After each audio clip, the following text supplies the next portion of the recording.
संगठन मंत्री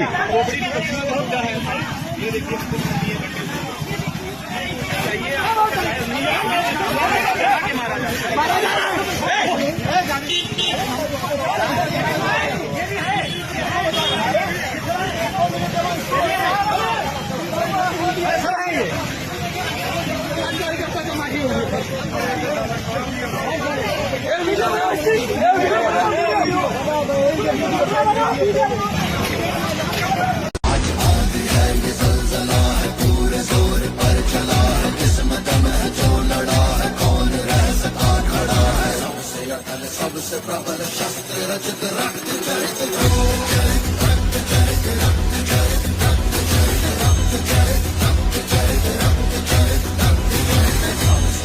सबसे प्रबल शस्त्र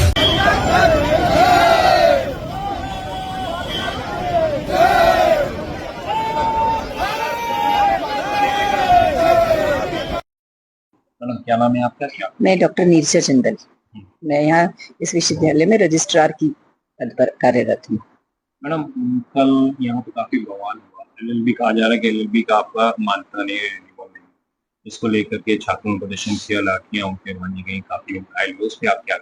सर जो हुआ, जो सुबह जब हम यहाँ पहुंचे सब कुछ नॉर्मल था।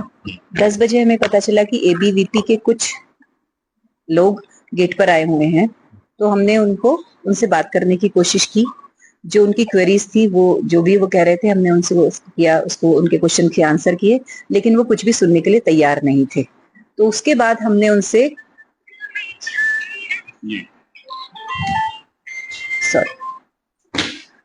वो कुछ सुनने के लिए तैयार नहीं थे। विश्वविद्यालय प्रशासन ने उनको हर तरीके से सपोर्ट किया और जो भी उनके क्वेश्चंस थे, जो भी उनकी क्वेरीज थी, हमने सब अपनी तरफ से सब रिजॉल्व किया। जब मौसम खराब हुआ तो हमने उन्हें विश्वविद्यालय परिसर में आने की भी अनुमति दी और हमारा जो कवर्ड एरिया है उसमें वो लोग आए, लेकिन वो लोग कुछ भी सुनने के लिए, मानने के लिए तैयार नहीं थे। उसके बाद वो लोग फिर से गेट पे जाके पहुंच गए और उन लोगों ने वहां से गेट बंद कर दिया, जिससे हमारे बच्चों को भी, स्टूडेंट्स को बहुत परेशानी हुई। दूसरा आपका जो आप एलएलबी के लिए बात कर रहे हैं, एलएलबी हमारा 2013 से चल रहा है and it is approved from BCI. हर साल रिन्यूअल के लिए एप्लीकेशन भरी जाती है, जो 2023-24 तक ऑफलाइन होती थी और उसके बाद ऑनलाइन हो रही है। 22-23 तक का हमारे पास वहां से लेटर आया हुआ है और रिन्यूअल की एप्लीकेशन हमारी हर साल सबमिटेड है और रिन्यूअल फीस भी सबमिटेड है। 2 चीजें होती हैं, एक होता है अप्रूवल, एक होता है renewal. Approved, already approved from the BCI. Renewal का लेटर हमारा अभी नहीं आया है, लेकिन उसका मतलब ये नहीं होता है कि अप्रूवल कैंसिल हो गया। अप्रूवल एक बार आया है। इसमें से एक कोर्स हमने खुद ही सरेंडर किया था, बीकॉम एलएलबी। हमारे यहाँ पहले 4 कोर्स चलते थे, इसमें LLB, BA LLB and BBA LLB and BCom LLB. BCom LLB हमने सरेंडर कर दिया क्योंकि बीकॉम हमारा अलग से बीकॉम ऑनर्स चलता है। तो बीकॉम एलएलबी हमने सरेंडर किया था और उसका हमने जिस दिन सरेंडर के लिए एप्लीकेशन दी थी, उसका कैंसिलेशन का लेटर हमारा 1 साल बाद आया था, लेकिन हमने उसमें एडमिशन लेने बंद कर दिए क्योंकि हमने ऑलरेडी कैंसिल कर दिया था, उसको सरेंडर कर दिया था। तो हमारी रिन्यूअल की एप्लीकेशन सबमिटेड है, केवल रिन्यूअल का जो मामला है वो बीसीआई पर लंबित है। We are already approved from BCI. लेकिन छात्रों का जो आरोप था उसने कहा कि 2022 के बाद से सर बच्चे हैं, इमेच्योर हैं। सवाल मैं आपकी बात समझ रही हूँ, यही उनके सवाल थे।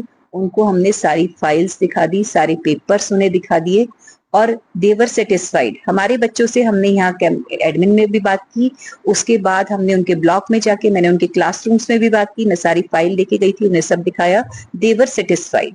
बट सर उस दिन भी दिखा दिया था। अभी क्या हुआ उसके बाद, इससे पहले का एक मैटर था जिसमें 2 बच्चों को इनडिसिप्लिन के केस में हमने सस्पेंड किया था। वो लोग एबीवीपी से जुड़े हुए हैं, विद्यार्थी परिषद है, सारे विद्यार्थी जुड़े हुए हैं। जो कल का जो मुद्दा आया जिसमें पूर्व सूचना दिए एबीवीपी के ग्रुप के लोग हमारे यहाँ आए थे, हमें कोई पूर्व सूचना नहीं थी, हमने फिर भी उनको पूरा विश्वविद्यालय प्रशासन ने पूरा सहयोग किया, उनकी सारी बातें सुनी। सस्पेंशन वापस करना एक प्रोसेस होता है, किसी भी मान लिया गलत भी सस्पेंशन हुआ है, उसकी एक इंक्वायरी कमेटी होगी, दोनों पक्षों को सुना जाएगा। अगर बच्चे सही हैं, वो गलत नहीं है, कोई गलत इंफॉर्मेशन आई है तो सस्पेंशन इमीडिएटली रिवोक कर दिया जाता है, लेकिन उसका समय तो दिया जाए। शनिवार को 4 बजे सस्पेंशन के लिए इन्वेस्टिगेशन कमेटी बनी है, सोमवार को सुबह ही हो गया। कल तो हम कुछ सोचने का ही हमारे पास वक्त नहीं था कि हम क्या कर सकते हैं, नहीं तो हम उन बच्चों को बुलाते और उनको बात करते। वो दोनों बच्चे लोहे के गेट पे, बड़े वाले गेट पे, वीडियो रिकॉर्डिंग में इसमें हमें वीडियो में दिखाई दे रहा था कैमरा में कि गेट पे चढ़ के बात कर रहे हैं। सर ये कोई तरीका नहीं होता है बच्चों, हमारे ही बच्चे हैं, आइए शांति से बैठिए, बात करिए, हम सारी समस्याओं का निस्तारण करेंगे। तो वो कल जो वहां नारे लग रहे थे वो ये था कि इन बच्चों का सस्पेंशन वापस लिया जाए। हमें कोई एतराज नहीं है, अगर वो सही है अपनी जगह तो उनका बिल्कुल रिवोक हो जाएगा, लेकिन उसके लिए इंक्वायरी कमेटी को आप समय तो दीजिए, इंक्वायरी कमेटी को बात करने का तो टाइम दीजिए। हमारे director student welfare professor BM Dixit is very nice and very genuine person. कई बार हम भी कहे कि नहीं सर ये देख लीजिए, तो कहते हैं नहीं मैडम, जब तक मैं दोनों पक्षों को पूरी तरीके से नहीं सुन लूंगा, समझ नहीं लूंगा, तब तक मैं नहीं करूंगा। इज वेरी नाइस, उसी उसमें है। BCI ने रिन्यूअल लास्ट कब दिया? सर 22-23 तक का हमारे पास आया हुआ है, राइटिंग में आया हुआ है। उसके बाद ऑनलाइन एप्लीकेशन का प्रोसेस उनका स्टार्ट हो गया था, उससे पहले ऑफलाइन ही था। उसके बाद जितना ऑनलाइन एप्लीकेशन है, हमारे सारे डॉक्यूमेंट्स सबमिटेड है। जब सबमिट होने के बाद होता है उसमें ग्रीन टिक आता है, अगर आप सही हैं तो वो ऑलरेडी ग्रीन टिक्ड है सब। हमारी फीस जैसे हमारी रिन्यूअल की फीस हमारी अगले 2 साल तक की वहां सबमिटेड है। जैसे मैंने बताया एक कोर्स हमने सरेंडर किया है, तो वो जो फीस है वो भी हमने वापस नहीं ली है, वो वहीं पर अभी भी सबमिटेड है। और ये हमारी वहां पर बात भी हो चुकी है कि हमारा एक्सेस पैसा वहां जमा है BCI। ये हमारा। मैम एक सवाल है कि हालात, जो छात्रों का आरोप है कि हालात जब बिगड़े यूनिवर्सिटी की तरफ से कुछ लोगों को भेजा, आज तक कौन भेजा गया? उन्होंने पिटाई किया? नहीं सर, मैंने जो 4 बजे जब छुट्टी के टाइम पे बाहर वाले लोगों ने गेट बंद कर दिया था, उस समय जो पेरेंट्स थे वो परेशान होने लगे। उन्होंने बच्चों को कॉल किया, जो लोग डे स्कॉलर्स हैं, जो प्राइवेट ये ऑटो वगैरह से जाते हैं, तो लड़कियां थी स्पेशली, जो आसपास के रहने वाले लोग हैं वो आए कि भाई गेट खोल दीजिए, हम बच्चों को लेकर जाएंगे। तो उनको मना कर दिया गया। उन लोगों में थोड़ी तनातनी शुरू हुई। इधर से जब उन लोग, वे केवल उन दोनों के बीच का ही मैटर था। उन दोनों के भी गेट, ना तो ये विश्वविद्यालय परिसर के अंदर था, विश्वविद्यालय परिसर के बाहर की बात है ये सारी।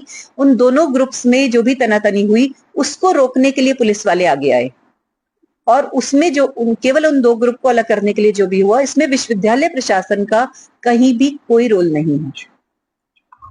रामस्वरूप विश्वविद्यालय के अंदर जो घटना हुई, हम सब उससे अवगत हैं। मीडिया ने अच्छी कवरेज की, मैं उसका आभारी हूं। लेकिन फिर भी जांच कमेटी ने अभी तक अपनी जांच रिपोर्ट सबमिट नहीं की है। आखिर लाठीचार्ज किसके कहने पर हुई, सीओ ने किसके कहने पर लाठीचार्ज कराई, उस जांच को जल्दी से पूर्ण करके सभी दोषी पुलिसकर्मियों पर और जो बाहरी गुंडे जिन्होंने आकर विद्यार्थियों के साथ मारपीट की, उन पर कार्रवाई की जाए, उनको जेल भेजा जाए। ये विश्वविद्यालय 3 साल से कैसे चल रहा था जिसका नवीनीकरण नहीं था? विधि छात्रों के साथ ऐसा खिलवाड़ क्यों? इन सभी मुद्दों पर जांच की जाए, इस विश्वविद्यालय के अभिलेख की, उनकी भूमि की जांच की जाए। ऐसे भ्रष्ट विश्वविद्यालय लखनऊ के अंदर कैसे चल रहे हैं? उच्च शिक्षा परिषद ने इस बाबत कल FIR भी दर्ज कराई है। उसके बिंदुओं को ध्यान में रखते हुए कार्रवाई सुनिश्चित की जाए। आपकी तरफ से जो FIR दर्ज की गई है? नहीं, अभी तक हमारी FIR नहीं दर्ज हुई है, उच्च शिक्षा परिषद की FIR दर्ज हुई है। और जो BCI की मान्यता आई है, मैं उसके संबंध में आपको, उन्होंने खुद साबित कर दिया कि उनका नवीनीकरण नहीं था। आखिर हमारा आंदोलन, ये घटनाक्रम 1 सितंबर का है और 3 सितंबर को BCI की मान्यता आती है। आखिर इतनी जल्दी इंस्पेक्शन कैसे हो गया? इतनी जल्दी रिपोर्ट कैसे बन गई? इतनी जल्दी उनको BCI की नवीनीकरण मिल कैसे गया? और वो भी प्रोविजनल मिला है, सशर्त अनुमति मिली है। उसके अंदर जो विधि सम्मत नियम है, 31 दिसंबर तक इसकी प्रक्रिया पूरी हो जानी चाहिए, उसके एप्लीकेशन आ जाने चाहिए, 31 मार्च को वेबसाइट पर ओपन हो जाना चाहिए, फ्लैश हो जाना चाहिए, जो नहीं हुआ है। कितने बच्चे थे जो चल रही थी? लाके छात्रों की संख्या बहुत है। 5 ईयर वहाँ कोर्स है BLLB का, और LLB 3 ईयर का कोर्स है। संख्या बहुत बड़ी है। आपने देखा होगा वहां पर जो उस दिन आंदोलन के अंदर 500 से अधिक संख्या थी जो आंदोलन में विद्यार्थी थे। उसके पहले से विद्यार्थी वहां आंदोलन कर रहे थे, तो ये संख्या बहुत बड़ी है। कुछ लोग प्रभावित थे, कुछ लोगों को अंदेशा था। विद्यार्थी, क्या माना जा सकता है कि आपके संगठन में अलग अलग गुट है, जो कोई सरकार के साथ है, कोई यूनिवर्सिटी? नहीं जी, विद्यार्थी परिषद एक ही है। जैसे मैं आपको दिख रहा हूँ, ये मेरा स्टैंड जो आज है वो हमेशा रहेगा, और ये सभी अपने पदाधिकारियों से बातचीत करने के बाद ही स्टैंड तय हुआ है। आप लोग जब तक कार्रवाई नहीं होगी तब तक जारी रहेगा आंदोलन? ये आंदोलन जारी रहेगा। हमने फिर कहा कि हमारी पहली मांग उन छात्रों को न्याय मिलना है। आखिर वो कैसे बार काउंसिल के अंदर आएंगे? इसलिए हम उस मांग पर अभी भी डटे हैं। जो लाठीचार्ज हुई, हमारे कार्यकर्ताओं को और विद्यार्थियों को मारा गया, उनको न्याय देने के लिए हमने कहा है कि दोषी पुलिस कर्मियों को, गुंडों को मुकदमा दर्ज करके तुरंत जेल भेजा जाए।